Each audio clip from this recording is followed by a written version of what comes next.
Hello friend, welcome to nursing study with Anku. आज हम बात करते हैं रेबीज़। रेबीज़ का सेफ से जो होता है, रेबीज़ का डिफिनीसन, सेफ, साइज एंड उसके बाद इसका इंक्यूबेशन पीरियड देखते हैं एंड इसका टाइप्स देखते हैं एंड फिर उसके sign, symptom, diagnosis and management. तो हम देखते हैं रेबीज़। रेबीज़ होता है मोस्ट कॉमनली आने वाली टॉपिक एग्जाम्स में। अगर एग्जामिनर आता है तो रेबीज़ के बारे में पूछता है, एग्जामर कॉमन रेबीज़ के बारे में पूछेगा जो होता है। एंड जब मोस्ट टॉपिक होती है हम या तो बनाते हैं ना, इसमें असाइनमेंट मिलता है। कम्युनिटी में तो ज़्यादा मिलता है, कम्युनिटी की टॉपिक है। कम्युनिटी जो होती है, कम्युनिटी में हमें जो होता है कम्युनिकेबल डिजीज़ में आ गया। और फिर उसके बाद जितने भी डिजीज़ होते हैं उसमें हमको असाइनमेंट मिलता है, प्रोसीजर मिलता है, तो ये सब बनाने को मिलता है। तो इसमें देखने को मोस्ट कॉमन टॉपिक है। तो फर्स्टली हम देखते हैं रेबीज़। रेबीज़ किसके थ्रू होता है? रेबीज़ का डिफिनेशन है, it is a viral disease. जो होता है एक वायरल डिजीज़ होती है एंड किसके द्वारा ये फैलता है? Caused by lyssa virus. जो होता है लाइसा वायरस के थ्रू फैलता है और इसको हम रेडो वायरस भी बोलते हैं, रेबडो वायरस। जो होता है इसके किसके कारण होता है? रेबीज होता है, it is a viral disease होती है and caused by the lyssa virus. Lyssa virus को हम रेबडो वायरस भी बोलते हैं। इसका शेप जो होता है, it is A bullet shape, मतलब गोली की शेप का होता है। एंड कॉज द, इसका जो होता है केस ऑफ द फेटलिटी रेट जो होता है 100% होता है। लाइसा वायरस में टू टाइप्स है, स्ट्रेट होता है, मिक्सड होता है। स्ट्रेट में it is responsible for disease, it more dangerous जो होता है ये रिस्पॉन्सिबल फॉर डिजीज है, ये मोर डेंजरस होता है। And negative body, negative body most important है, हम बाद में बताते हैं। मिक्सड और the fixed, it is A less dangerous, so mainly leave use for the preparation of vaccine. जो होता है ये मतलब लेस डेंजरस, ये ज़्यादा डेंजरस नहीं होता है। यूज बाय द हम वैक्सीन, इसको यूज हम वैक्सीन बनाने में करते हैं। मोड ऑफ द ट्रांसफ्यूज़न, इस एनिमल किसके थ्रू होता है, ये किसके कारण होता है? तो एनिमल बाइट के होता है and contact non infect skin होता है।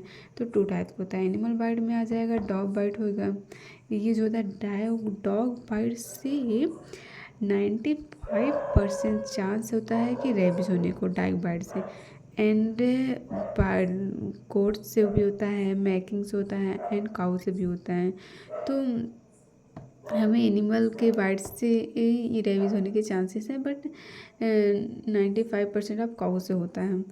Contact with the non infected skin, मतलब कि ये जो नॉन इन्फेक्शियस स्किन है ये कैसे होता है? तो हम देखते हैं इन्फेक्टेड ऑर्गन ट्रांसप्लांट। अगर किसी पेशेंट को रेबीज हुआ है तो हम उसका जो ऑर्गन, जैसे कि कोर्निया को हम ट्रांसप्लांट करते हैं या कोई भी चीज़ का हम ट्रांसप्लांटेशन करते हैं, तो अगर उस पेशेंट को हुआ है तो उस वाले पेशेंट को होने के चांसेस रहता है। इंक्यूबेशन पीरियड, ये इसका कितने दिन में होता है, कितने दिन में फैलता है? तो इसका जो इंक्यूबेशन पीरियड होता है वो होता है 1 to 3 मंथ। और it affect the circular nervous system, ये जो होता है सर्कुलर नर्वस सिस्टम में फैलता है। Sign and symptom, sign and symptom जो होता है इसका टू टाइप्स होता है, फेरियस रेबीज एंड जो होता है नेगरी बॉडीज। फेरियस रेबीज जो होती है उसको देखते हैं हम, fear of water. Sign symptom में क्या हो जाएगा? टू टाइप्स में देखते हैं। तो फेरिस में पहले देखेंगे कि फेरिस रेबीज में फियर ऑफ वाटर, जो उसको रेबीज हुआ रहेगा उसका साइन ये है कि उसको पानी से डर लगेगा, बहुत ज़्यादा पानी से डर लगेगा।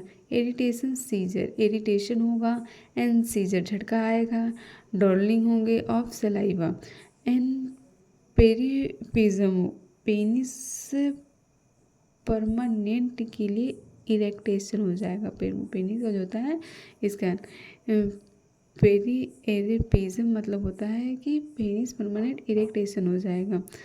कोमा में भी जा सकता है एंड पेशेंट का जो वाइटल ऑर्गन होता है वो डिसेबिलिटी हो जाएगा, मतलब कि उसमें एबनॉर्मलिटीज आ जाएगी। हाइड्रोफोबिया, अगर उसको फियर ऑफ वाटर हो तो फियर ऑफ वाटर को हम तो हाइड्रोफोबिया भी बोलते हैं, जिससे कि वो जो होगा उसको डर लगेगा बहुत ज़्यादा। Negri body, it is A intracytoplasmic accumulation, जो होता है नेगरी बॉडी जो होती है, नेगरी बॉडी यहाँ होते हैं, ये आ गया। It is A intra cytoplasmic accumulation of the neutrophil or the basophils granules in the neuron. It is a classic feature of the rabies. And इसका डायग्नोसिस क्या हो जाएगा? डायग्नोसिस हो जाएगा it is A not possible, मतलब इसका कोई diagnosis नहीं होता है कि हम इसका ब्लड टेस्ट लेने तो पता चल जाएगा उसको डायग्नोसिस हुआ है, या हम मतलब किसी भी चीज़ से पता कर सकते हैं। ये तो डिजीज़ है, डिजीज हम कैसा पता करेंगे? तो इसको प्रेजेंट जो होता है, प्रेजेंट रहता है सर्कुलर नर्वस सिस्टम का, तो सर्कुलर नर्वस सिस्टम का तो हम बायोप्सी लेके कर नहीं सकते हैं। इसको ओनली एंड द असेस करते हैं पोस्टमार्टम के थ्रू। अगर किसी पेशेंट की वजह से हो गई, डेथ हो गई, तो उसे पोस्टमार्टम करके पता कर सकते हैं इसको रेबीज हुआ है। एंड इसका मैनेजमेंट देखते हैं। मैनेजमेंट हम क्या कर सकते हैं जो उसको अगर रेबीज हुआ है तो फर्स्टली हम इसको देखेंगे जो उसका मैनेजमेंट हुआ है, तो उसको हम wash the side with running water A shop. पहले तो जिस एरिया में रेबीज हुआ है, जिसमें वो डॉग बाइट किया है, उसको हम सॉप से वॉश करेंगे। And tap the waters. Dog absorb 10 दिन तक हम डॉग को एब्जॉर्ब करेंगे, लगभग 10 दिन तक जिस कुत्ते को बाइट कर उसको एब्जॉर्ब करेंगे। And go to post exposure profile access hospitals. And जो होता है go to post exposure profile of access of the hospital को हम जाके उस पर टेस्ट कराएंगे एंड एक्सेस करेंगे। तो और जो होता है ARV को हम भी जानते हैं। ARV जो होता है इसका सेकेंड मैनेजमेंट होती है एंटी रेबिड वैक्सीन। एंड हम एंटी रेबिड वैक्सीन लगवाएंगे। पहले तो इंट्राडर्मल इंट्रामस्कुलर से जो होता है 2 टाइप्स में लगाते हैं। तो इंट्राडर्मल जो होता है 4 डेज में लगते हैं। 4 डेज में एक हो जाएगा, 4 डे तक लगती है।